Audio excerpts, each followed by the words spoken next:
the information. Thank you very much again for this opportunity.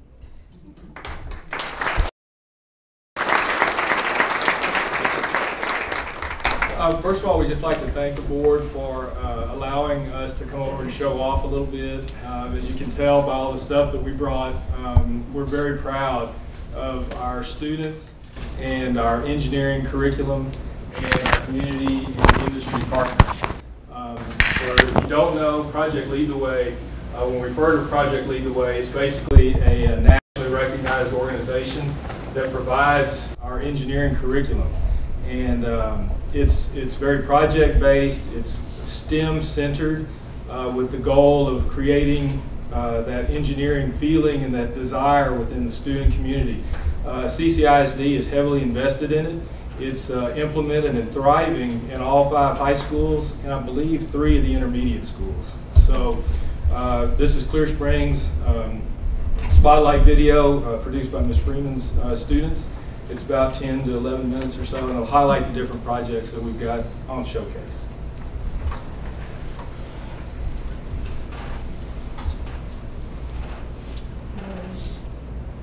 I think I know how to work this.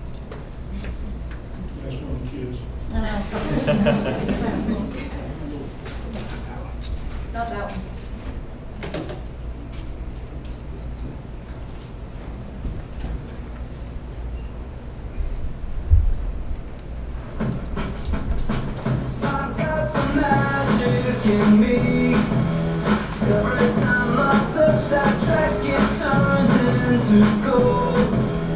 At Clear Springs High School, our teachers are leading the way with their amazing project-based learning and career readiness programs that are allowing our students to excel and create beyond the walls of their classrooms. From airplanes and bubbles to rockets and cars, this CTE program is making the sky their playground.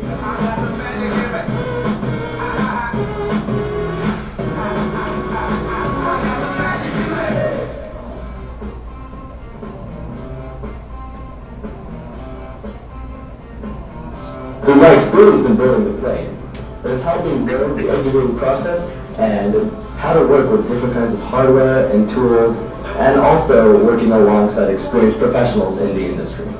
This project has helped me learn about aerospace history and different flight techniques, and also garnered me a little look into the mind of a real-life pilot.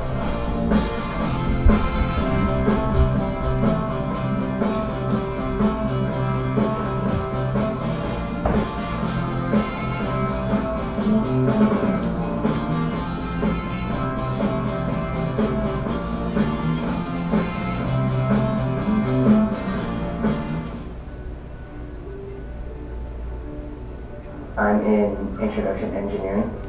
I'm in the HUNCH program where we create parts for astronauts in their training that they will use to learn how to use on the space station. We work on braiding stuff and Inventor. It's a collaboration between high school students and NASA. So basically, they send us tactile parts and we have to re-engineer them in the computer. And this is a great opportunity because you can learn how to use that. If you become an engineer, you'll learn how to use that in the field. It's a great opportunity because it would be just a good experience to have, and I just would like to see that you have the skills and what it takes. You also get the chance to work with NASA, so you get to experience what they do, and if you like that, you could go work with them. You were able to work with a real company in your field.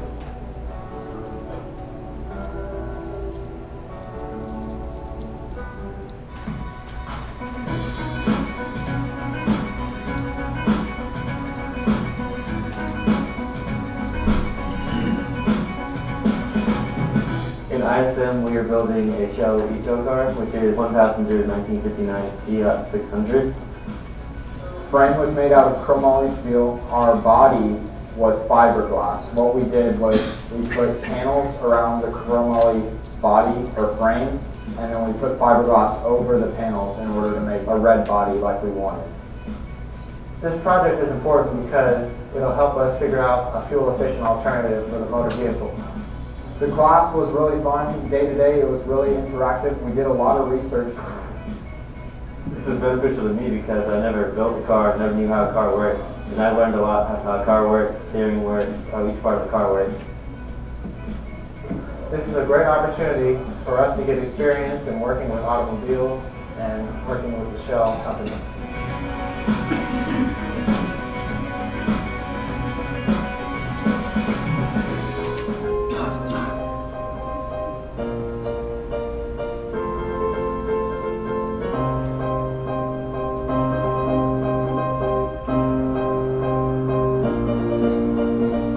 In fashion design, we're making things to help NASA. We make storage practice bags that they use to help the astronauts practice here on Earth rather than up in space.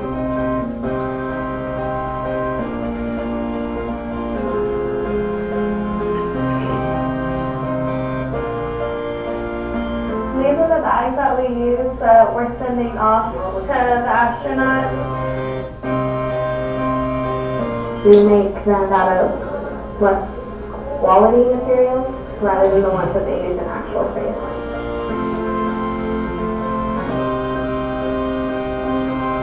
They have a lot of space in them and a lot of different pockets, and they use it for like all their supplies to take food, clothes, or anything.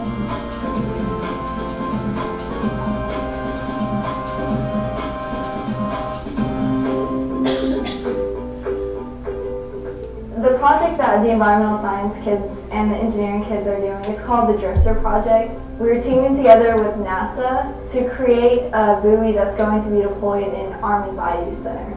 It started out in October. Our class went on to a field trip. We actually got to look at Armin Bayou and look at the environment and just get a sense of what they're doing and the importance of why we're building the buoy.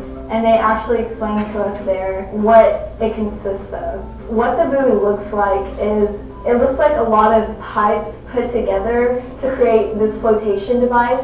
And inside of it, it has a probe that tests the temperature and the salinity. And it actually sends what they pick up to a satellite that's located outside in our space. And then the satellite sends this information to NASA. Basically what we're doing is we're getting data on the Drifter project, and what we're doing is we put a drifter in the Armin Bayou, and from there we're getting the temperature and salinity, and then we're analyzing that data, and we're seeing how the tides affect the temperature and all this stuff, and we're working with people who work with NASA to analyze all this data.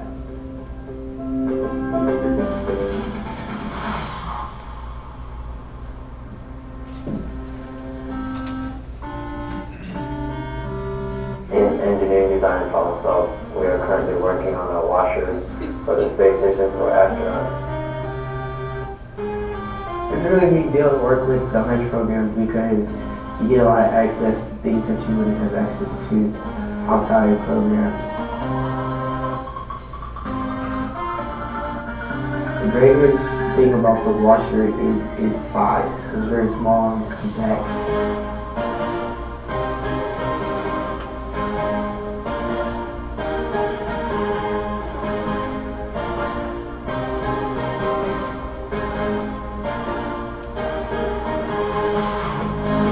This is a great opportunity because it opens so many doors in the future and it challenges your mind in a lot of ways.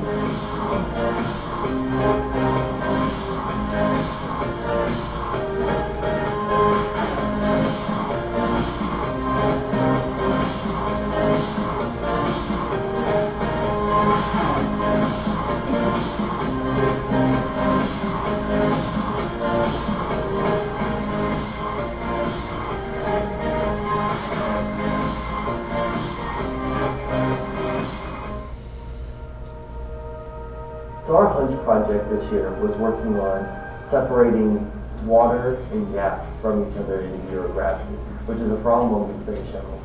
Now, we did this because in space, air bubbles doesn't rise to the top.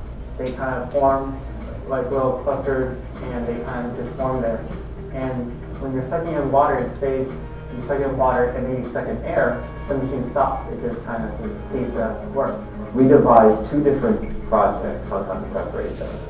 One that would spin apart a centrifugal device that would spin apart our whole compounds, and one that would use heat.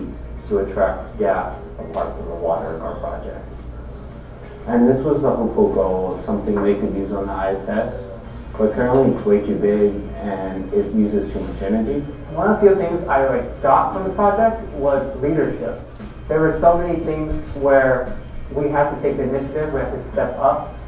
There were meetings where we had to be there on time. There was no excuse. This project is really working with actual engineering students at Texas A&M made me really think about where I was going with my career path.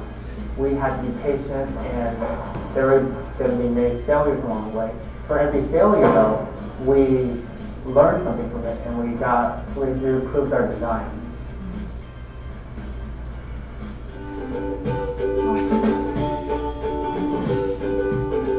We were testing the spray pattern for the RCS motors, which control orientation of spacecraft. They shoot two fluids which basically explode where they touch each other. They're used to control like the pitch and the yaw of the spacecraft. But the more surface contact that they get, the bigger the explosion, which means the bigger the propulsion. And they're working on the efficiency of these motors so that they get the most bang for their dollar. So we're testing which angle would make the most surface contact of the two liquids.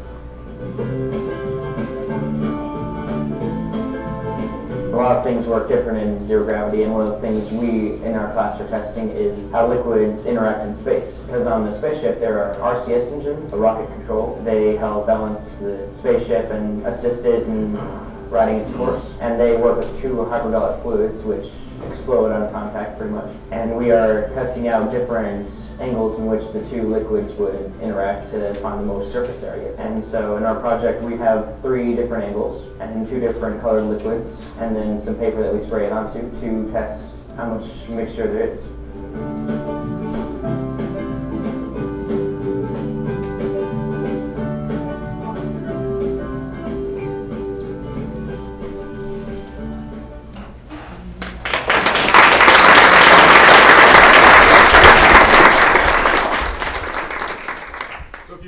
There's 8 different projects there, and we've got a lot of the kids here and the teachers that are involved with those projects. My class is the Intro to Engineering Design class. It's the first class that the kids in the high school take. It introduces them to the Project Lead the Way curriculum. It's mainly 9th and 10th graders, and this is the first year we've been asked to participate in these kind of projects. And so we were thrilled when NASA came calling. And I'd like to introduce Kelsey. She's one of my 9th graders. She's very shy and very talented, but she'll talk to you a little bit about what she did during the project. Okay, so we got some pieces from NASA. They are Russian pieces, so they don't have the dimensions. So we used AutoCAD and a dial caliper to do the measurements, and then we were able to print them out on a 3D printer, so that they can use these for training and so that they can reproduce these more than one time so that they can have the measurements on their drawing file. Good.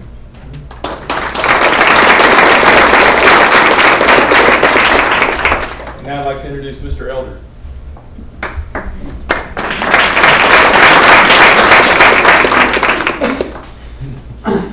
Well, we're the sort of crazy people that built the airplane, actually.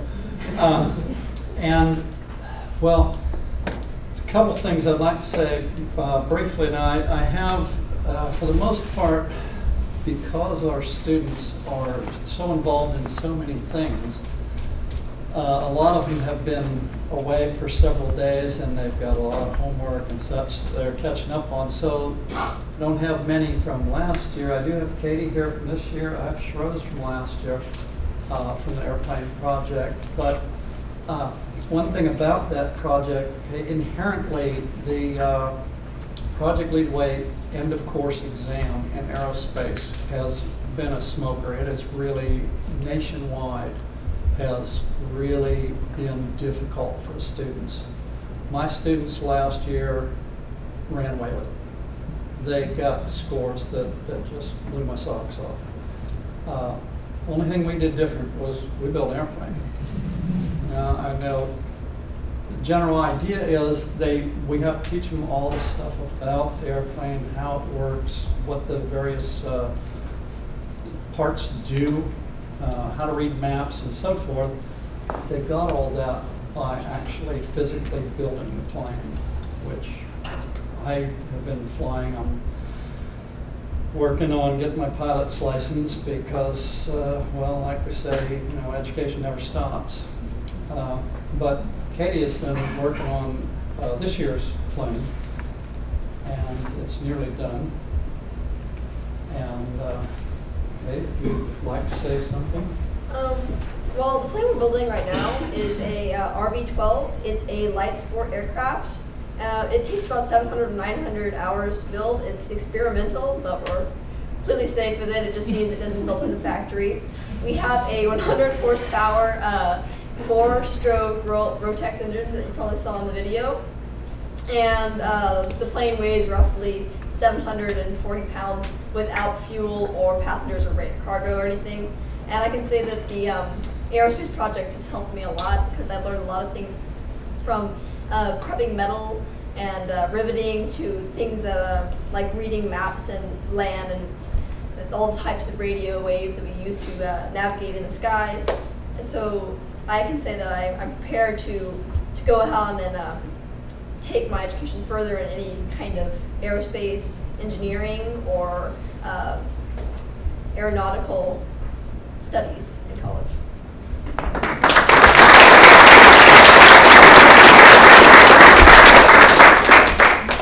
And there have been times throughout my career, I've been doing this for a number of years, that I've had those OMG moments where we're going to turn this over to them, and I'm not afraid anymore. These guys are awesome. They're going to do right. They will lead us into the future. I'd like to introduce Dustin Cornelius. He's the Principles of Engineering instructor at Clear Springs High School. Thank you, good evening. I've had the pleasure this year of being able to teach the ISM class where we built that Shell Eco car that you just saw in the video. It has been one heck of a ride. I'll tell you that right now. Probably the hardest class I've ever taught, but it's been well worth it. I'd also like to take this moment right now to thank our adult mentor who helped us throughout this whole thing, Mike Cobb. Unfortunately, he could not be here today. He's already at work, but I just wanted to make sure that he deserved the recognition for all the time he put into helping us. And more importantly, I brought a couple of students along with me, so you would stand right now. I have Camille Camarada, Shiroz Khan, and Andrew Fruget. And if you don't mind, I'd like to give them a few moments to talk about what they learned from the class. Are you gonna stand? Okay, so basically, like, we spent like the first few months or whatever researching things about the car, and we all got a pretty good understanding, but until we actually started working on the car, we didn't get like the full understanding and experience. And I've learned so much through this. Like, I mean, I wired a car this weekend. Like, that was pretty awesome. I guess you could say we learned everything there is to know about cars because we knew nothing about cars at the beginning of the year. Not one person in our class had experience with how to make it.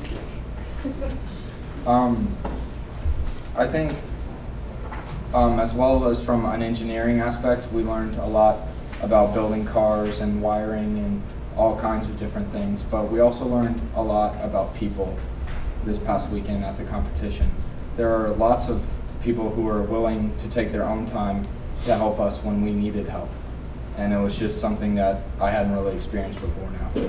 We learned to like really work together. Like, you can't do it all alone. You have to have, you know, your team there supporting you. Like, we had our car breakdown, and it was just awesome seeing everybody get together and like take off the wheel, give me a screwdriver, and it was just great to see like all the teamwork and everybody working together through our hard time.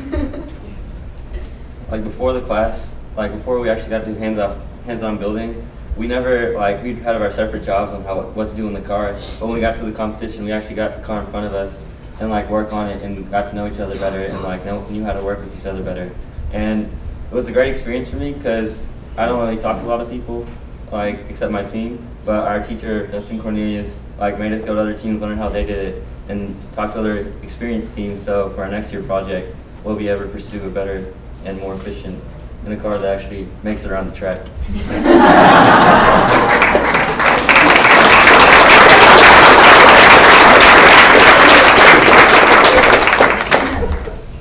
Thanks, guys.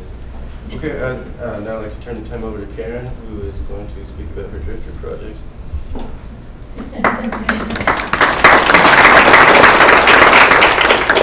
I'm Karen Haddad, and I teach AP Environmental Science, and I'm sort of new at this topic. But we're on the softer end of we're on the biology end of this project. We're not the hands-on engineering. We're taking the data that's coming from the buoy that the engineering department is building. NASA came to us along with Jacobs Engineering in alliance with Armin Bayou, which is a natural watershed and preserve that we're trying to protect the habitat, and it's also an education center for kids to learn about the environment. And what we're doing is we're taking data from this buoy, and we're looking at the temperature and the salinity and trying to connect that with possibly climate change and learning about the environment, and that's what our kids are doing. And my student is Hunter Bradshaw. She's let's start. I also want to get Jared head up. He's part of the engineering part of this, so he's building the buoy, and I'm the other part that's collecting the data of the buoy. And the most recent work that we've been doing is the buoy that's already deployed in Armin Bayou. We're collecting the data from it, and we're putting it into the system. I don't know if you saw in the video, but we were typing it in one by one. So it was a lot. It took a lot of time to get all the data in. And then we're graphing it to see if there's any correlation between the temperature and salinity, all that kind of stuff to see what's going on in our environment. Armin Bayou is really important because it's a preservation for wildlife and it's an education center. My favorite part of the project was going down to the Armin Bayou and getting to see, like, wow, what we're really doing here, like the big idea behind it, like this beautiful place we are trying to protect. So it was really awesome. Yeah.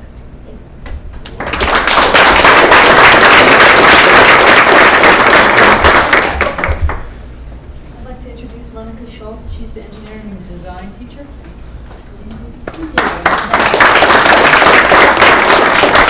Yeah, so I'm Monica Schultz. I teach engineering design. This is my first year of teaching, so all of these have been the hardest class for me to ever teach.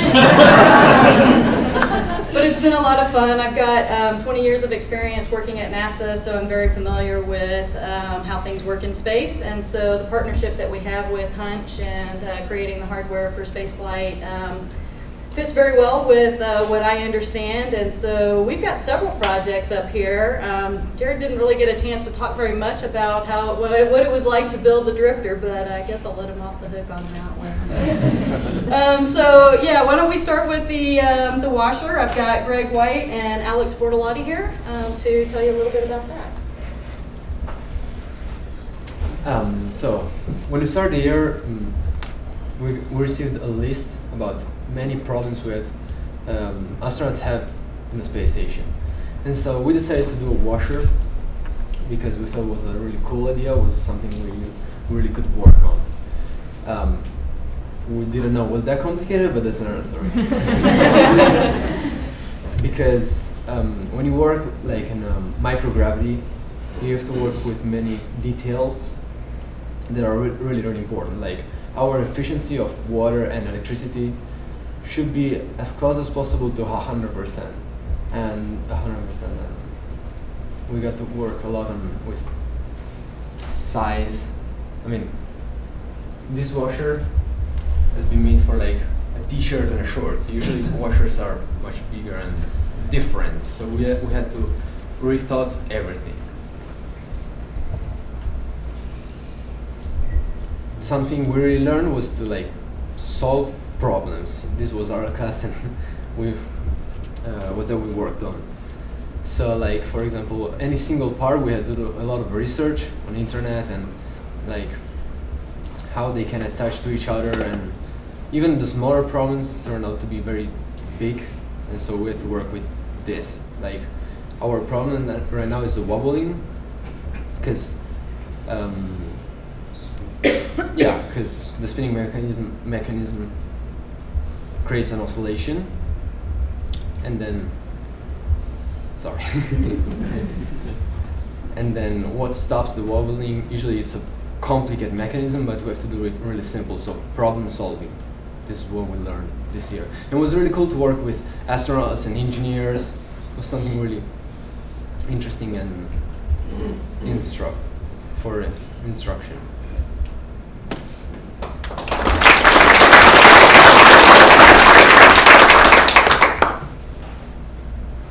Thank you. Did you want to say anything? No? Okay. It's all right. A couple of my classes had the opportunity to fly on the Zero-G airplane. You saw a little bit of footage of that. And so I've got Henry Nguyen here. He is one of the flyers. You got to see him kind of floating around in the airplane, and he's going to talk a little bit about the bubble separating experiments that they did. So one of the things I would like to point out was the complexity of our experiment. We had to make multiple problems to deal with. So to begin with, how were we going to put all of our experiments together? We had a very specific size and dimension that we needed to work with NASA with. We had two program coders.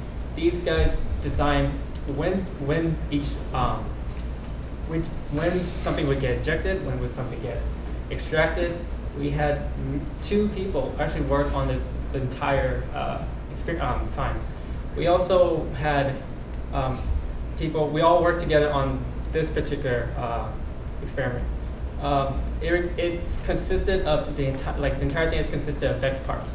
And we had 4 or 5 people in college who are in the robotics club, and they all put this together. And basically what I want to point out is the teamwork that we had to go that we put together led to this. So our first part is to inject the water into our chamber. And so from there, we can spin the, there you go. It's out of batteries.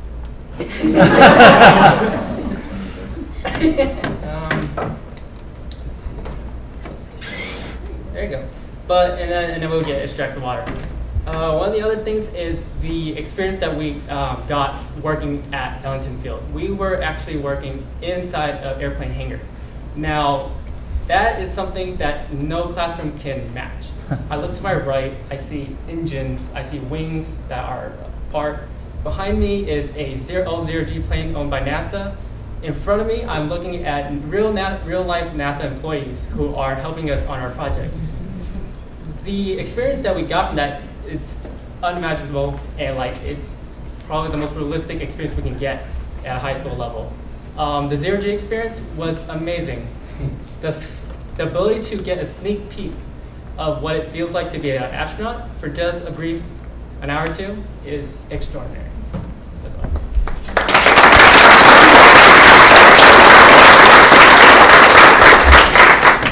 No worries, of course. Good job. All right, and one of the other fortunate students who got to fly on the Zero-G airplane is Alex Grouper, and he's here to talk about the rocket motor engine experiment that they put up there. As she said, I'm Alex Grouper. I was a project manager for the Rocket Control System Design Study.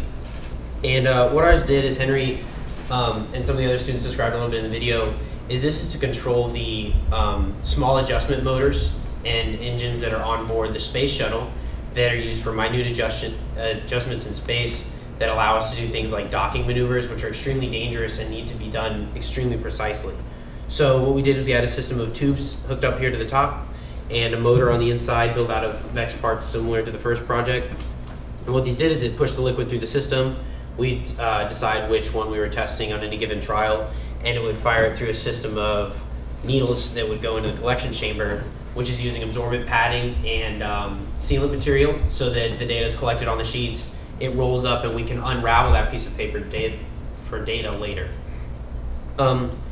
Again, I'd like to go back on the experience that all of my fellow students here mentioned, that it's an unparalleled experience that we get working with NASA, working inside the hangar at Ellington. It's an experience that we can take not to next year's classes or next year's school year, but into the workforce. Not once at Ellington was I called a student, I was called a researcher by all of the NASA employees, which was really cool, you know, to not be treated like a kid anymore. We wore badges, like he mentioned in the video, you know, we had meetings to be at and times to be there. We had a lunch break and we had a time we got off at the end of the day. And it was a really interesting experience that no classroom could teach. So I'd like to thank Hunch and the school board for supporting this, all of our sponsors that have been mentioned before for bringing us here and letting us do these things.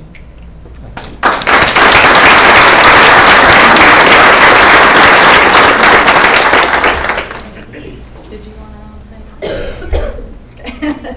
All right, yeah, so for the soft goods, unfortunately we don't have the instructor or the students here to talk about that, but at least the hardware is there. Hope you have enjoyed learning a little bit about the projects that we've been working on. If you have any questions, I think the students would be happy to answer any questions you might have about their experience working on these projects. And if I can interject one other piece, Allie, we will have Dr. Smith, our growth chamber, flying on the International Space Station this summer. Actually, you mean? Okay, you did. Okay, we have a project that will be flown. Yeah. So I'm the NASA Hunch mentor for CCISD, and this is my first year doing that. Before that, I was at Clear Springs doing the job that Monica has graciously taken on as an engineering design teacher for 5 years. And through that program, I had started working with Hunch, and we did the plant growth chamber, and actually got it into a very, very tiny size. And I think some of you had seen it before. And it actually is scheduled to fly in October. It's moving to Orbital 3. It's supposed to be on SpaceX 4, but there were a lot of bouncing around of schedules and such. And so we've moved it to Orbital 3, and I'll be launching then in October. And so they'll be actually handing over the experiment. I still have 4 students that are kind of the ones that are still working, like, you know, kind of managing it. They're off in college, but we actually have regular meetings still, and they're very perfectionist students, so they're wanting to make sure everything is perfect before it gets handed over to a company called NanoRacks, and NanoRacks is the one that sends it up there. So September 18th, around that time frame, will be when they hand that over to them, and then it is no longer in our hands, and it'll be up flying. So we're very excited about that, and this being the first year that they were doing this project, which is phenomenal. Now, if they continue working on this one, then they would be working to get it into a smaller size, so that then hopefully it too would have a chance to go onto the International Space Station as well. So very proud of all these students and all of their work this year. They've done a fabulous job, and Monica is just awesome. She's been doing a great job for her first year too. So thank you.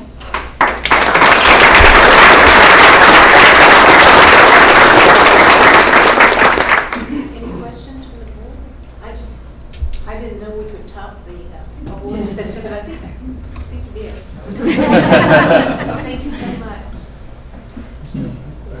Just one comment. I am just completely impressed by this. I can tell you that I'm glad that you appreciate the opportunities that you have. I don't think I had anything close to rivaling this until maybe second or third year undergraduate engineering school. So take advantage of it. I'd like to ask for a show of hands, how many of you all are planning to pursue education and careers in STEM disciplines? It's okay if you don't know, right? I love to see the passion and for you to carry it on. That's great.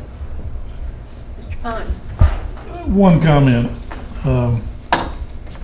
I don't think you guys really understand the enormity of the projects that you did or working on. What struck me about it, besides your successes, was watching the video and watching you speak. Every one of you is having a ball. You're enjoying what you're doing, and that makes it fun for everybody. And like Mr. Balaker said, I think you've got a great future ahead of you. and I applaud you. Oh, can I one more comment, please? I'm going to steal one of Dr. Smith's stories. He was telling us about a superintendent's meeting that he went to, and this superintendent, I believe, was in Arlington or somewhere, Dallas area, and was just ranting and raving about how they had put together or bought a flight simulator. And they were so proud of it. And he said, well, we'll bring our plane up there and show you what it really does. I'm just wondering whether we could turn a Dr. Smith tour in that zero-G aircraft into no? Yeah, well, sure, we can do that once. I want to thank the students, the teachers, the parents, and our partners. Our partners that are out there in the community. I think this is a great opportunity to utilize our resources that are around here. Dana Morgan, CTE Director, Gail, thank you so much for unleashing the power of the students and providing them with the necessary autonomy to enjoy a love for learning that goes beyond standardized testing. So thank you very much.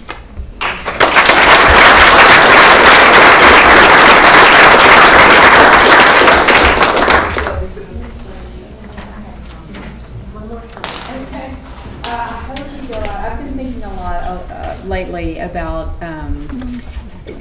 how when you are engaged, in a project and you're actually able to put your hands on it and you get this real life experience, how it kind of directs your course of study and gets you interested.